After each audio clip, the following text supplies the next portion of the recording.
मालदीव के अंदर recent elections के बाद जब मोहम्मद मोइज जीत के आए हैं, जो कि एंटी इंडिया समझे जाते हैं, तो तब से लेके इंडियन डिफेंस सर्कल्स में ये बहस शुरू हो गई है कि क्या मोहम्मद मोइज इस काबिल होंगे कि वो मालदीव के अंदर इंडियन इन्फ्लुएंस को ख़त्म कर सकें या उसको रिड्यूस कर सकें, क्योंकि आफ्टर ऑल इंडिया सबसे बड़ा वो कहते हैं कि डिफेंस पार्टनर है मालदीव का, और इसी तरह से स्ट्रेटेजिकली भी इंडिया वहाँ पर काफ़ी ज़्यादा इन्वॉल्व रहा है और इंडिया की अच्छी खासी इन्वेस्टमेंट भी है वहाँ पे।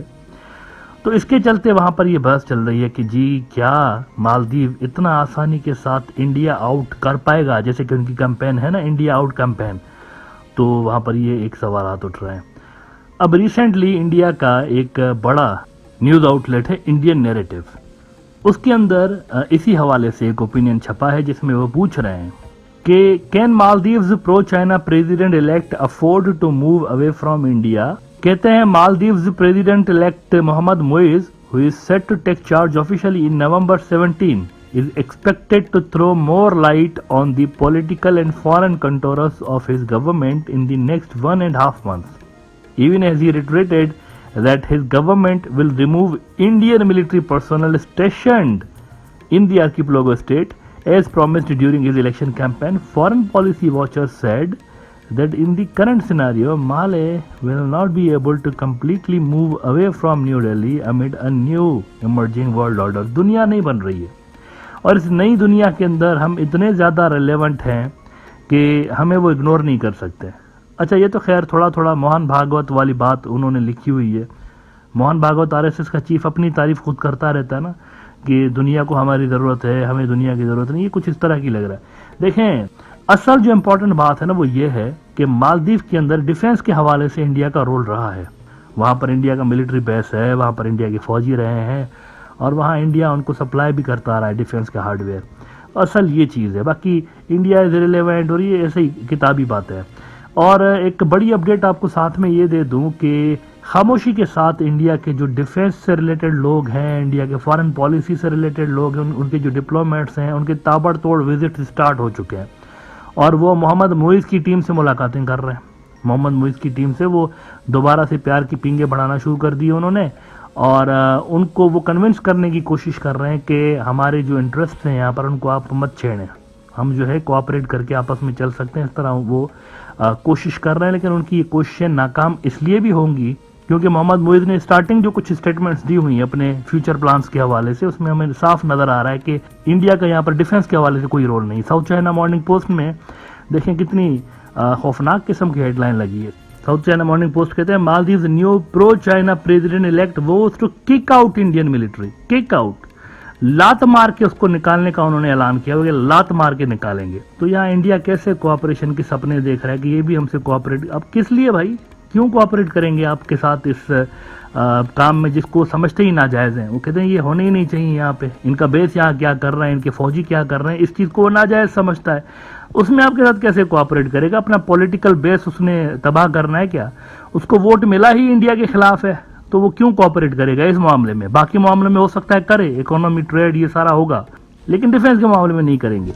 और जो संजीदा लोग हैं इंडिया के अंदर वो समझते हैं इस बात को। आज देखें साक्षी तिवारी ने यूरेशियन टाइम्स में क्या लिखा है, कहती हैं कि India military base in Maldives jeopardised as pro China Muizzu vows to evict its biggest defence supplier. वो समझ रहे हैं, इंडिया के जो संजीदा लोग हैं बहुत सारे, वो समझ रहे हैं कि गेम हाथ से निकल रही है। वो कहती हैं anti India sentiments have been brewing in the Maldives for over a decade, dating back to when Abdullah Yamin Abdul Qayyum of the Progressive Party was elected president in 2013। तो ये पुराना हिसाब किताब चल रहा है 2013 से लेकर, और इसमें खैर इंडिया का अपना ही कसूर है।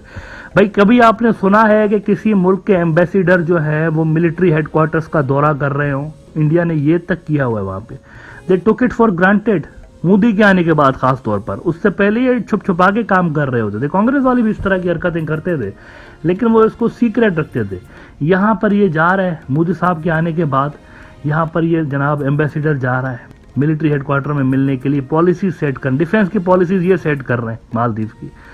ये रियलाइज किए बिना कि उधर इंसान रहते हैं, उधर कोई दीवारें या गाय भैंसे नहीं रहते, इंसान रहते हैं। वो ये सारी चीजें नहीं देख रहे होंगे कि उनकी मिलिट्री के हेडक्वार्टर में बाहर का सफीर आके बैठ रहा है और वो जो है वो पॉलिसी सेट कर रहा है। तो ये मोदी ने सारा गंद डाला हुआ है। इससे पहले कोई इतना बड़ा खास एंटी इंडिया सेंटीमेंट वहां पर थे नहीं, बल्कि इंडिया हमेशा से ही वहां पर, देखे ना 1988 में वहां पर जो हुकूमत थी मालदीव में, उसका तख्ता उलटने की कोशिश की गई थी।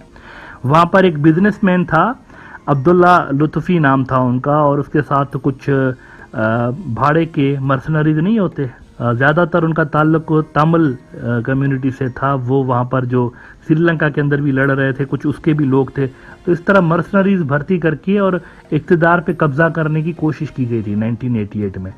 इंडियन मिलिट्री ने रोल प्ले किया था उस वक्त भी, ऑपरेशन कैक्टस उन्होंने कैरी ऑन किया था, और ये सारा कुछ इंडिया शुरू से लेकर रिलेवेंट रहा है वहाँ पे। ये तो पहली बार हो रहा है कि वो इतना ज़्यादा वहाँ पर इररिलेवेंट हो गया, और इसमें इनका कसूर है क्योंकि इन्होंने पब्लिक सेंटीमेंट का ख्याल ही नहीं रखा। सारे जगहों पे आपको यही स्टोरी नजर आएगी, पूरी साउथ एशिया के अंदर यही स्टोरी नजर आएगी कि पब्लिक सेंटीमेंट्स को ये इग्नोर करते हैं। इसमें ये स्ट्रेटेजिक गैप छोड़ रहे होते हैं और उसको फिर चाइना आके फिल कर रहा होता है। बांग्लादेश में ऐसा ही है, वो पब्लिक सेंटीमेंट्स का वो ख्याल ही नहीं रखते कि वहाँ पब्लिक क्या सोचेगी हमारी हरकतों की वजह से, जो कुछ वो ओपनली। अब यही चीज़ें देखें होती रहती हैं, मतलब मैं ये नहीं कह रहा हूँ इंडिया कोई अनप्रेसिडेंटेड चीज़ कर रहा होता है, ऐसा होता है, लेकिन छुप छुपा के कर रहे होते हैं कद आगे पब्लिक को पता ना चले। यहाँ ओपनली मालदीव के अंदर भी देखें, उनके एम्बेसडर जाकर आर्मी के हेडक्वार्टर्स में बैठ रहे हैं और उनकी तस्वीरें आ रही हैं वहाँ की मीडिया के अंदर कि ये देखें क्या हो रहा है हमारे साथ। इन बातों ने एंटी इंडिया सेंटीमेंट्स को वहाँ पर बूस्ट दिया है, और उसको काउंटर करने के लिए भी कुछ नहीं किया गया। अब होता है ना, मैच हारने के बाद कैप्टन और खिलाड़ी बैठते हैं आपस में और डिस्कस करते हैं कि भाई कहाँ गलती हुई। यहाँ पे ये करने की ज़रूरत है। सबसे बड़ी गलती ही ये हुई है कि वो जो नैरेटिव की जंग थी वो हारे हैं। India out was a narrative war, ये बुरी तरह से इंडिया हारा है वहाँ पे। 2013 से लेके एक नैरेटिव बनना शुरू हुआ उनके खिलाफ, और आज ये सूरत हाल है कि फ्यूचर में भी वो आएंगे, कभी पावर में उनके लोग नहीं आएंगे, ये भी कुछ कहा नहीं जा सकता, क्योंकि एक बहुत बड़ा बेस बन गया है वहाँ पर, एंटी इंडिया बेस वहाँ पर, और उसको इतना आसानी के साथ एलिमिनेट करना मेरे ख्याल से पॉसिबल नहीं है। बहरहाल तो ये जो क्वेश्चन है ना कि हम जो है रिप्लेसेबल हैं या नहीं है, ऑफ कोर्स यू आर।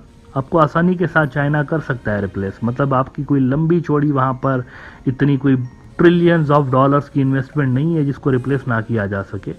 अभी तक इंडिया ने जितना भी वहाँ पर लगाया हुआ है उसको इजीली रिप्लेस किया जा सकता है, चाइनीज कर सकते हैं, उन्होंने किया भी था। बेल्ट एंड रोड्स में जब पिछली हुकूमत आई थी, अब्दुल्ला यामीन की पिछली हुकूमत, वो BRI में चले गए थे, इतना बड़ा उन्होंने स्टेप उठाया था।